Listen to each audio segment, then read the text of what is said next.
Welcome back to the State and Local Sports Show, the final show of the year 2016. I'm here with Mark Tennis, the co-founder and editor of CalHighSports.com. Looking back on the biggest moments of the year, locally, I just did a column yesterday.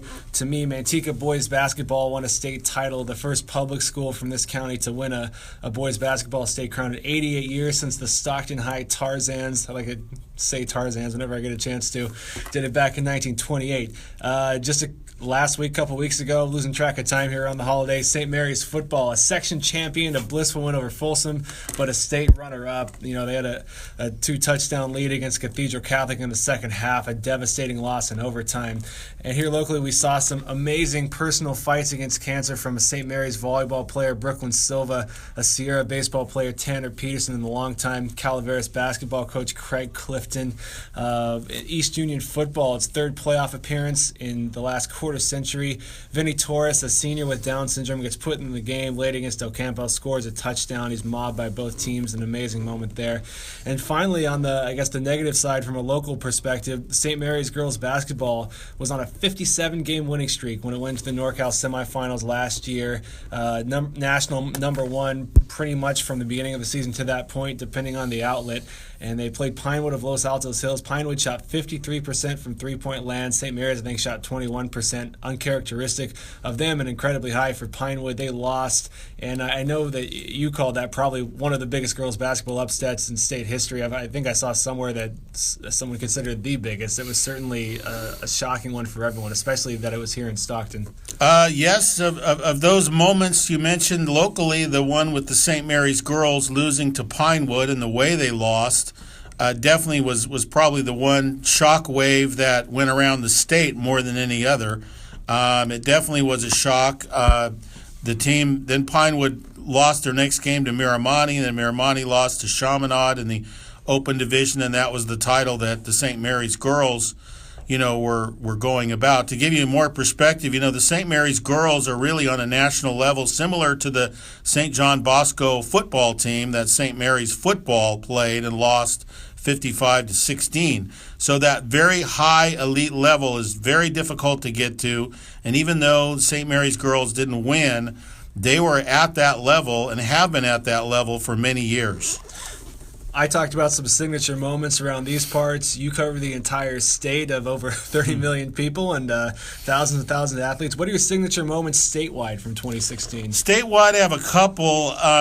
We just talked about basketball, and the Chino Hills boys, finished 35-0 with three brothers in the starting lineup. And, of course, Lonzo Ball was Mr. Basketball, then went to UCLA, and just last night lost his first game in college.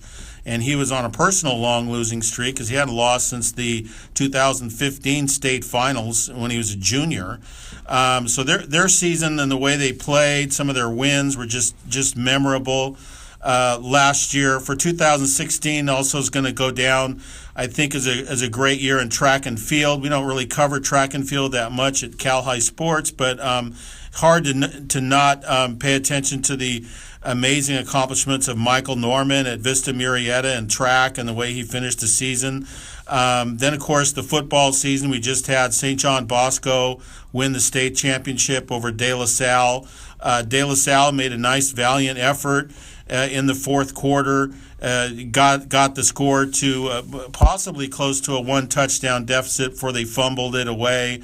Bosco just came on strong and won the game 56-33, and then their earlier win over Mater Dei was pretty epic when they won 42-28. There was some great moments. Another football moment that I will always remember was there was a kid in Southern California at a school called Norte Vista, a kid named Eric Malesio, who was just putting up incredible rushing statistics, and he probably would have broken the state record for rushing yards. He had well over 4,000 yards, and then in the Southern Section Championship game, which was his 14th game, they were denied in overtime and lost.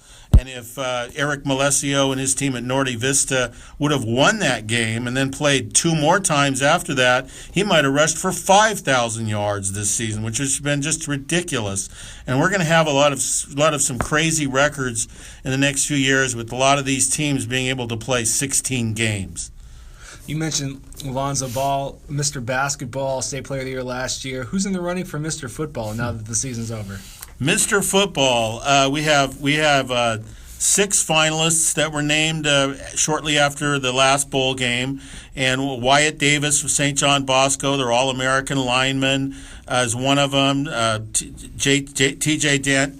Daniels from Mater Dei, their great sophomore quarterback, and of course right off the Highway 4, Najee Harris of Antioch, who is the best player in the state. If you look at it from a recruiting standpoint, he really is. But there's factors that don't favor him as much as last year. He was the winner last year of Mr. Football. There's a player in his own league, Ronnie Rivers from Freedom, who played against St. Mary's here, had a long kickoff return, 135 yards rushing in that game, and outgained and outshined, really, in a lot of ways, Najee Harris in league. He's considered a finalist. And the other kid,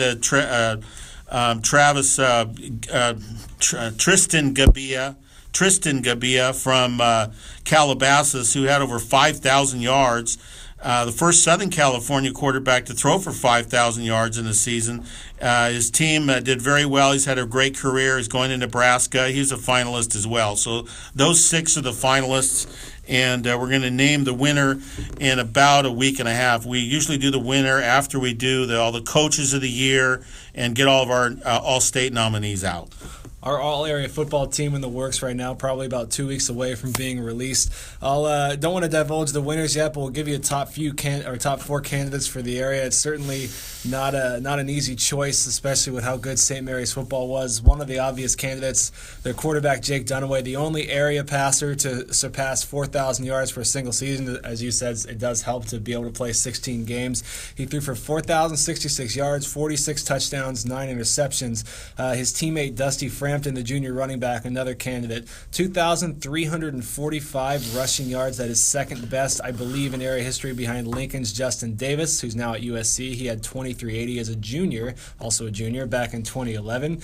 Over at Stag, we don't talk as much about SGA teams, but a true talent in Cottrell Haywood led the state in receiving for most of the regular season. Of course, once Stag bowed out, some other guys surpassed him because he wasn't playing anymore, but he is a top-tier receiver, kick returner, and defensive back. 5 interceptions for him. He's been playing great for them since the middle of his sophomore season. And finally, though, it's tough for linemen to win these awards. You have to throw Popo Amave in there. He's a first-team all-area guy. He's verbally committed to Oregon, which actually he might enjoy some of their offense now if he remains with them with Coach Taggart up there. And he started as just an offensive lineman for them, but he is just menacing on defense. I mean, he's able to break through for sacks, and you can't imagine how many double teams he draws, allowing their edge rushers to do their thing. As far as coaches of the year, some excellent nominees. Someone I wouldn't have even thought about before the year began, Bill Baker of Amador High. That's right. No, I wouldn't. A 1984 graduate of the school. He also has a section title with them as a baseball coach. They were section of Northern California champions, the first title in that school's 105-year history. They were picked to be a middling team in the Mother Lode League, finished second, played Sonora tough when they played them. East Union's Willie Herrera guided the Lancers just their 3rd postseason appearance in the past 25 years, and they're certainly up against it with the success of Manteca and even Sierra in their own city. It can be tough to work your way through that. Speaking of Manteca, Eric Reese, another section title, his 4th, the program's 5th. They played in their 2nd NorCal Bowl game in 4 years, an excellent win over Oakdale, another good one over section runner-up Christian Brothers. And finally, our defending coach of the year, Tony Franks. You expected St. Mary's to be this good or almost this good, so it's almost easy to overlook. His coaching staff did a superb job again. Obviously, they were 14-2 section and Northern California champions, so keep an eye out. That'll be coming out soon. Now, you've got some really tough choices there for yours. That's really hard because St. Mary's alone has 3 legitimate local player of the year candidates, 3 guys on the same team, and you can look at all 3 of them equally well. So it's a very, very tough call. It is. I say this every time we talk about awards. Every time I stress about ours, I don't envy your decisions because there's so many more schools to choose from. Well, all I will say is I hope you don't have a co-player of the year because I hate co-players of the year. To be determined. Yes. All right. Well, 2016 New Year's Eve is Saturday night. 2017 on the way. Any predictions for you, whether it be local, statewide? NHL, anything you want to talk about? Picks for the coming year. Well, locally, I'm going to throw one out there. I really like the juniors at Manteca and watching them play in football. Gino Campiotti, the quarterback, the linebacker, the lineman, Justin Kakala. I hope I'm pronouncing it correctly. But they have some very special juniors, and coming off the season they had, I'm pretty safe in saying that they're going to win another section title, even if they have to move up from Division 4. I think they're going to win another section title, and I think they can win another game after that and get to a state final. I'm not saying Manteca is going to win the state title, but I think they're going to get there. They're a medium school, so they still have a lot. It's fun because they have a lot of multi-sport athletes. When you look at their three prominent basketball guys who are also football players, you got Gino Campiotti, Justin Kakala, and Matt Ender. Think about just their resume, what they have so far. I mean, Campiotti, all three of these guys, a state championship basketball ring, a Northern California championship basketball ring, a section championship football ring, a football bowl game, and still more time to. I mean, that's pretty more rare. to go. No, it's a great group. It's a good group. They're impressive kids. Yeah, they are. They could all get scholarships, a lot of them, yeah. When I look at 2017, I'm loving what I'm seeing from Elliott Christian boys basketball. This is a team that has already knocked off West and West Zone tournament. They're a very strong team this year. In overtime, they went to the Father Barry tournament, always a very good tournament in Carmichael, beat host Jesuit, finished third place. That's just an amazing surge for this school. A bunch of kids who have played AAU ball together. They're a very solid team. They're known as three-point slingers, but they do a lot more than that. I think they're not just going to win a section title. I think they're going to make it to at least the NorCal finals, if not more, because they are a Division 5 team, I believe, and they haven't had that prior success where they'll be pushed into either a higher division or open division. Correct. That's not going to happen yet, so I think the stars might be aligning for them to be incredibly cliche, but I think they're going to really do some damage this year, and I really enjoy that kind of storyline because you have certain familiar faces and programs, no matter where you cover high school sports, and they're kind of coming out of not left field, but it's certainly a different look. No, it's great. I think that's a good thing about all the competitive equity. You have, the first team in Solano County winning a state title this year in football. The first team from the Antelope Valley winning a state title in football. You have San Clemente with their historic state championship in Orange County.